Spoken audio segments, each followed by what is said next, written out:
Hello, this is Mark Chris from Memorial Sloan Kettering, talking today about a rapid recommendation update in the guidelines of the American Society of Clinical Oncology that was posted online on the 10th of January 2022.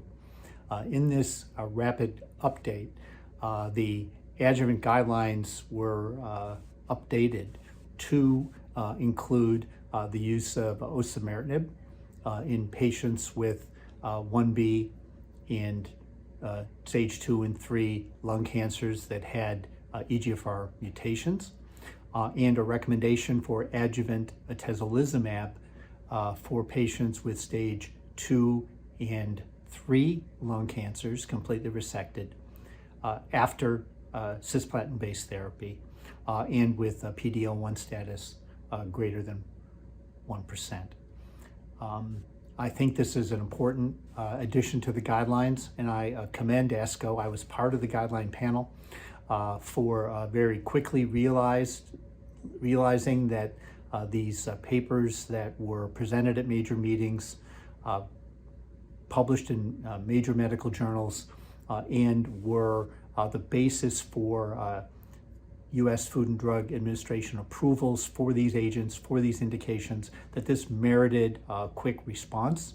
And literally in a matter of months, this response was generated and is now posted online for all to see and to help them plan therapy for their patients.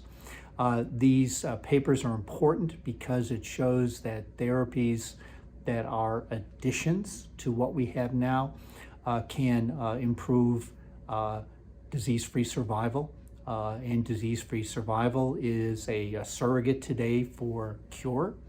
And by using osimertinib for patients with EGFR mutant cancers, stages 1B to 3A, and using atezolizumab for patients whose tumors are EGFR negative, yet PD-L1 positive, is another standard of care change and gives patients a greater chance of being cured.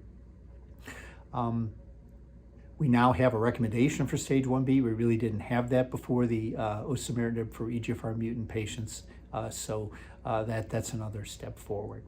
So new treatments available. They've quickly made it into guidelines. I encourage physicians that see patients post-operatively to make sure that these recommendations are considered. Make sure that treatment with osimertinib and or atezolizumab is on the table for appropriate patients.